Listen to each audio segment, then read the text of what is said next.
to the darkness. Let there be light, and there was light. Who is the God who made the heavens, the sun and moon, the stars and sky? He is the one who's like no other, omnipotent and oh so wise, invisible yet ever present. He is the holy God most high. This God, He is our God forevermore and evermore. He'll be our guiding light from now until the end of time. This God, He is our God forevermore and evermore.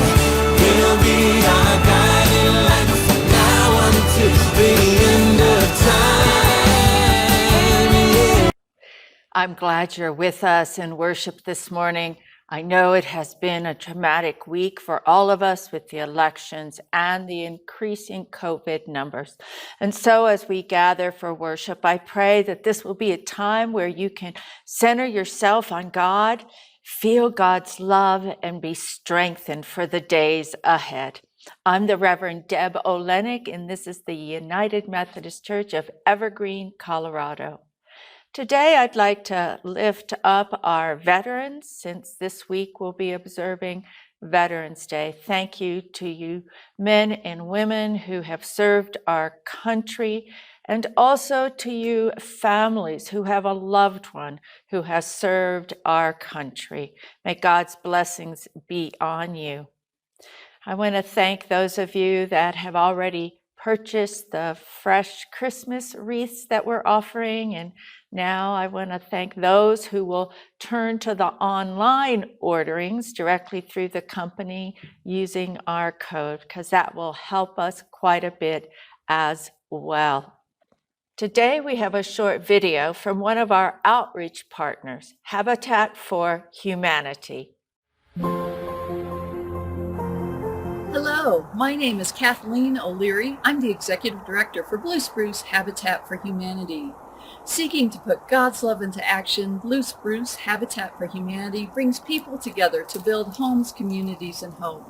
As we move through this COVID-19 pandemic, we have discovered that our vision of a world where everyone has a decent place to live is now more important than ever.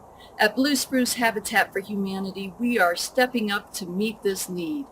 Throughout the pandemic, our construction team has worked diligently and creatively to ensure the families we serve are able to have a place to call home. Before the pandemic, about 75% of the work done on a home was completed by volunteers. Now we are using more subcontractors and vendors to ensure we are meeting the needs of our community. As we are all adjusting and creating our new normal in the post-pandemic world, Blue Spruce Habitat plans to find a balance between volunteers and subcontractors. We have strict protocols in place to help reduce the spread of COVID-19 and ensure the safety of our volunteers, staff, and community. Will you come join us in our vision of everyone having a decent place to call home?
Please join with me in prayer. Lord, this has been and continues to be a challenging time when it comes to who our elected leaders will be, especially around the presidency. Lord, we place much trust in them and those who have conducted this election. We place much trust in those appointed to serve with our leaders. It is hard, Lord, when we are confronted by information or situations which make us wonder about all this. We can only turn to you for guidance and lift sincere prayers, seeking the good you envision for our country. Lord, it continues to be a challenging time because of the growing COVID numbers. Help each of us to do our parts to keep ourselves, our families, and our communities as safe as possible. We pray for the health of those suffering. We pray for our overworked healthcare professionals and all they continue to deal with. We pray for our teachers and parents and our students who wonder what will be happening in regards to their education from week to week. Give them the strength and the peace to be able to navigate it all well. Lord, we honor our veterans and are aware of the high cost of having a democracy and freedom, as flawed as some aspects might be. We are blessed to live here, and we know others have sacrificed to make what we often take for granted possible. We lift prayers for others on our hearts this day as we join in the prayer our Lord gave us. Our Father who art in heaven, hallowed be thy name. Thy kingdom come, thy will be done on earth as it is in heaven. Give us this day our daily bread, and forgive us our trespasses, as we forgive those who trespass against us. And lead us not into temptation, but deliver us from evil. For thine is the kingdom and the power and the glory forever. Amen. I'd like to lift our gospel reading for this morning up, and it comes from Luke chapter 14. Hear these words, verses 27 through 32. And whoever does not carry their cross and follow me cannot be my disciple. Suppose one of you wants to build a tower. Won't you first sit down and estimate the cost to see if you have enough money to complete it?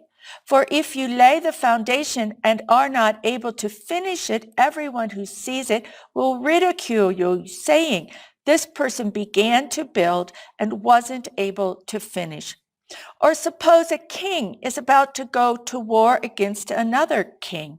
Won't he first sit down and consider whether he is able with 10,000 men to oppose the one coming against him with 20,000? If he is not able, he will send a delegation while the other is still a long way off and will ask for terms of peace. The word of God for the people of God. Thanks be to God.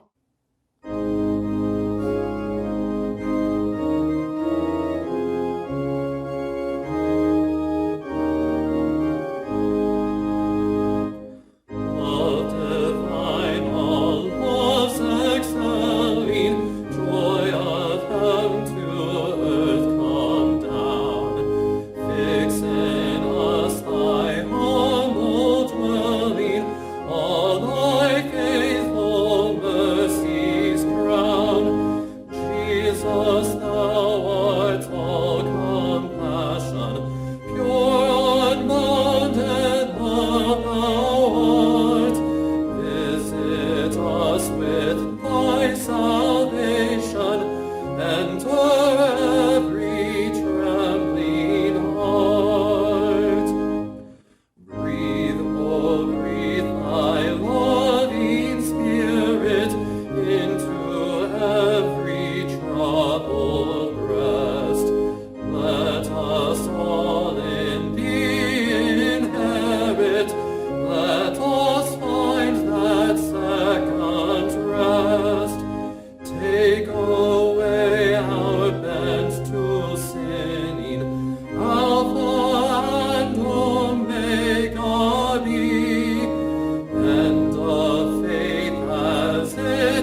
Old Testament lesson comes from the book of Nehemiah, chapter 2, verses 11 through 18. I went to Jerusalem, and after staying there 3 days, I set out during the night with a few others. I had not told anyone what my God had put in my heart to do for Jerusalem. There were no mounts with me except the one I was riding on. By night, I went out through the valley gate toward the Jackal Well and the Dung Gate, examining the walls of Jerusalem, which had been broken down, and its gates, which had been destroyed by fire. I then moved on toward the Fountain Gate and the King's Pool, but there was not enough room for my mount to get through. So I went up the valley by night, examining the wall.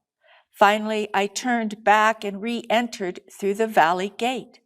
The officials did not know where I had gone or what was I doing, because as yet I had said nothing to the Jews or the priests or nobles or officials or any others who would be doing the work. Then I said to them, "You see the trouble we are in. Jerusalem lies in ruins, and its gates have been burned with fire. Come, let us rebuild the wall of Jerusalem, and we will no longer be in disgrace." I also told them about the gracious hand of my God on me and what the king had said to me. They replied, "Let us start rebuilding." So they began this good work. The word of God for the people of God. Thanks be to God.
The messages we pastors bring most often on Sunday mornings revolve around our individual walk with Christ, or how we're living out that walk in relationship with others.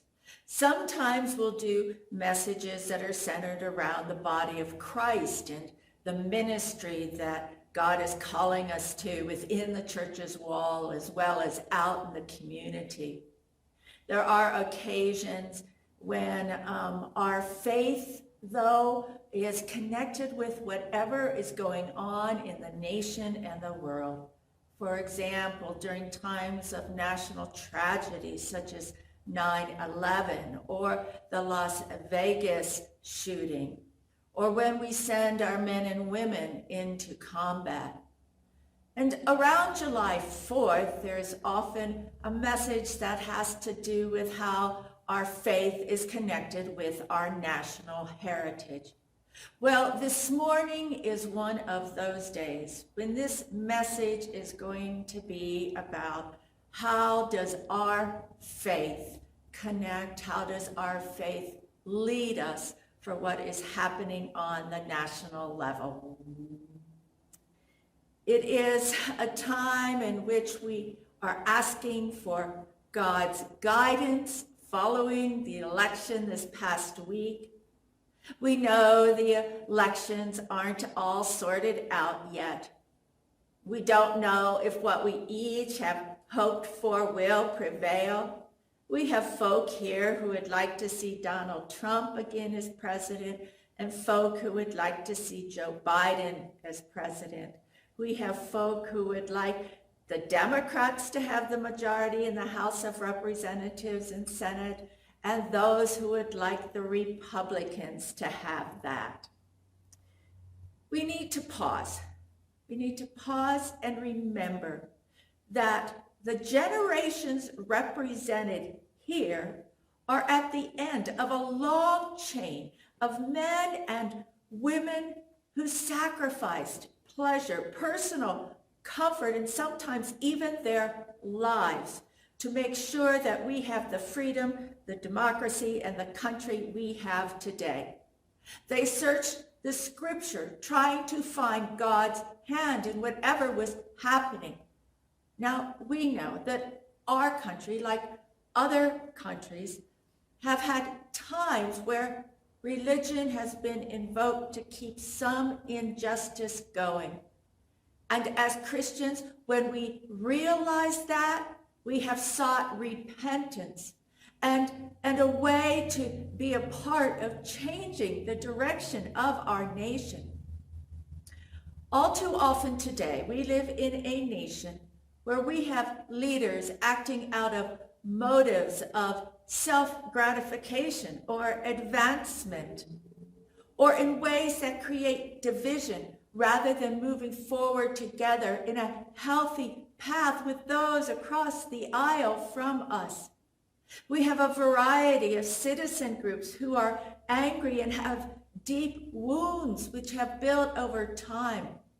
The industry and service line folk and the rural folk are upset with the intelligentsia and urban tech folk for not respecting their life experiences, viewpoints, needs, or valuing their contributions.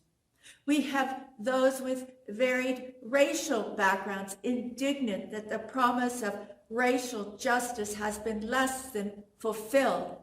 We have millennials mad at what the baby boomer generation did to cultivate waste and greed. We have major division on government programs and social issues. Our foremothers and forefathers could better see through this anger-tinged haze to the consequences of their actions, and they were more willing to risk much to make good things happen. Can we do less? Should we do less? No. They knew that getting to the sweet fruit that they sought would take sacrifice, perseverance, and hard work. I'm going to let Nehemiah lead us today to help us see how we as a nation and as individuals might rebuild out of the rubble of divisiveness and meanness which we have shamefully seen on many sides of the political arena. Let's set the stage. After 70 years in captivity, King Cyrus of Persia has allowed the Jews to return to their homeland and to return to Jerusalem. But now it's 100 years later, and the walls of Jerusalem still lie in ruin. And this breaks Nehemiah's heart. Now, Nehemiah was born in Persia. As an adult, he was the cupbearer to the king, which is a highly honored servant's position. The king now is Artaxerxes. Nehemiah fasted and prayed until he felt it was time to speak to the king about the matter of fortifying the walls of Jerusalem, which were just a rubble. Who was this who God was calling to do this rebuilding? A layman. Nehemiah wasn't a priest. He was just someone who believed in God and sought to follow God. Ezra was the priest at the time, but God placed Nehemiah in the position of getting the ball rolling. God is doing the same to us today who name ourselves as followers of Jesus Christ, using faithful laymen, laywomen, and youth who have the heart of Jesus to get the work done for the kingdom of God. Nehemiah did receive permission from the king to go to Jerusalem and rebuild the walls. He requested and was given letters to the governors of the provinces he'd had to travel through to get there so he might have safe passage. He also got a letter from the king to the king's forester, allowing Nehemiah to get whatever lumber he needed to rebuild the wall, rebuild the gates, and also to build a house for himself. Now, why was rebuilding the wall such a big deal? The walls of ancient cities provided protection from whatever was outside the walls. Having walls was the only way a city could be defended. Without them, the city could easily be overrun by predatory animals, a wind and dust storm, thieves, and groups that wanted to conquer the city. Now, here is where our scripture passage picks up the story. Nehemiah has never been to Jerusalem. After the long journey, Nehemiah rested for 3 days and then went to assess the situation. Nehemiah is always a model of good sense and paying attention to detail. For all his drive for the project, he did not rush into action or talk. He anticipated the obvious objection that a newcomer wouldn't have any idea of the level of the task. So he secretly did his investigation and carefully chose his moment to reveal his plan. He did this investigation with a small group at night. The rubble was so bad in some places he couldn't get through with his horse. Nehemiah was doing what every good leader needs to do, prospecting, exploring. And as Nehemiah went around the city, he found that all of the walls were ruined and all of the gates had been burnt. Every part broken down. It would not be an easy task to restore to what it was before or make it even better because of the huge scale of the work as well as the extent of the damage. Imagine how tiring it must have been for Nehemiah to stay up all night to study those broken walls under the dim moonlight. But the results show it was worth the effort he put in. Now, the same thing applies to us. Wherever we are focused on advancing God's kingdom, even at the national level, we must not be rash or careless, for that is likely to bring failure. Nehemiah was careful to inform himself precisely the nature of the problem. He gathered facts so that he could anticipate the problems and be able to calculate the needed resources. He knew, as we should, ignorance of a scope of a project only leads to failure, wasted time, and embarrassment. Without the facts, there can be no good decisions. If we together are going to thrive through tough situations, we must honestly look at what they are. Here's an illustration. One company held an inter-office softball game each year between the marketing department and the support department. And one year, unexpectedly, the support department won. And so the marketing department was taking a lot of heat because they had lost. So one member of the marketing department, a true spin doctor, put this in the email newsletter of the company.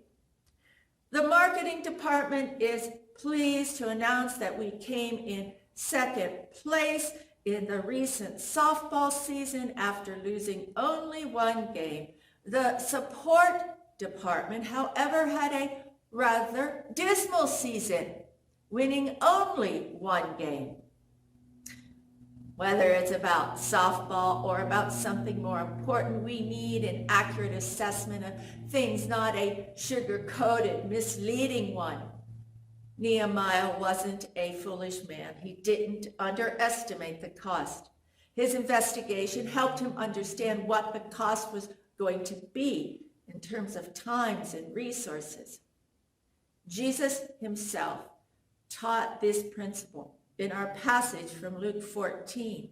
He said, "For which of you intending to build a tower doesn't first sit down and estimate the cost to see if there is enough money to complete it? For if one lays the foundation and is not able to finish it, everyone who sees it will ridicule him, saying, 'This fellow began to build and was not able to finish.'"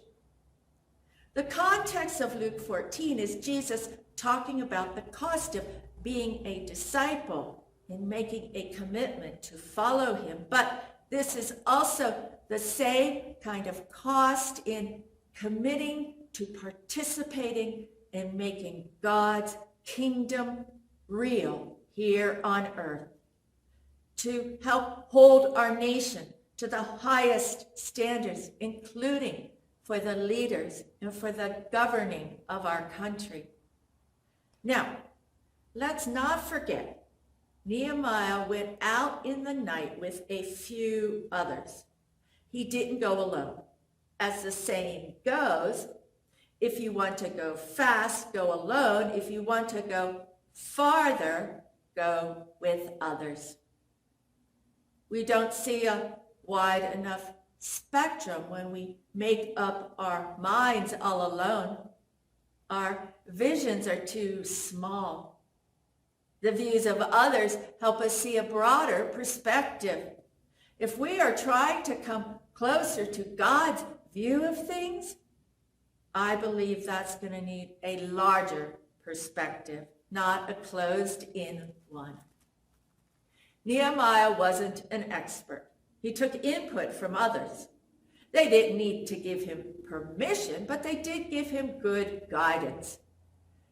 That's part of what we're all going to continue to need moving forward. To be with people we can feel safe with, respected by, even if we might not agree on everything. As soon as all this COVID stuff is behind us, I think the thing I am most excited about is that we will be able to resume our small in-home groups, which had just begun when we had to shut down in March.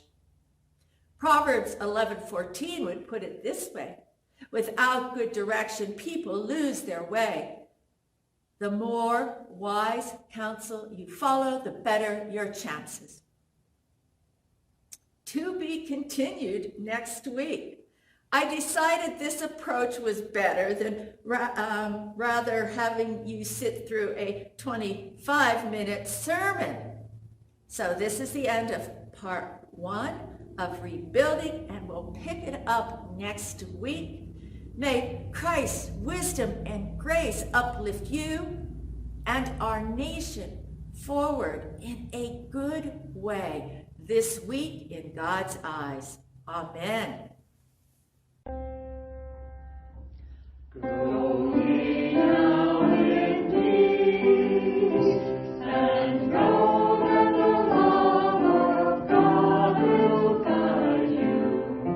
Feel His presence here beside you, showing you the way. In your time of trouble, when hurt and despair are there to grieve you, know that the Lord will never leave you.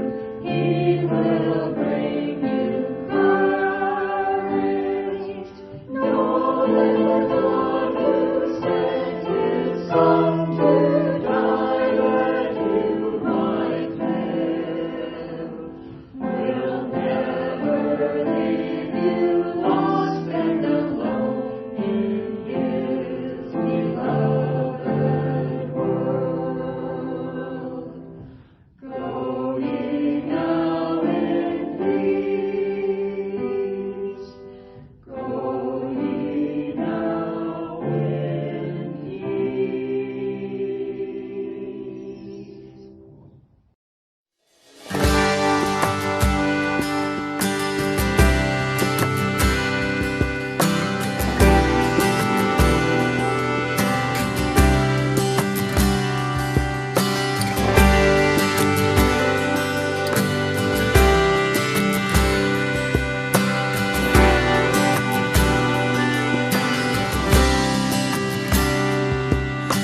Calling me to lay aside the worries of my day, to quiet down my busy mind and find a hiding place worthy.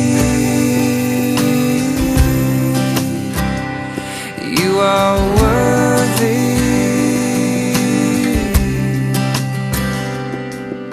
I open up my heart and let my spirit worship yours. I open up my mouth and let a song of praise come forth. Worthy, you are worthy.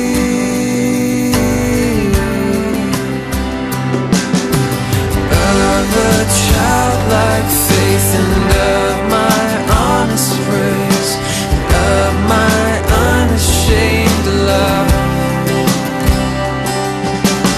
of a holy life and of my sacrifice, and of my unashamed love. You're calling me to lay aside the worries of my day, to quiet down my busy mind and find a hiding place worthy. You are worthy. I open up my heart and let my spirit worship yours. I open up my mouth and let a song of praise come forth.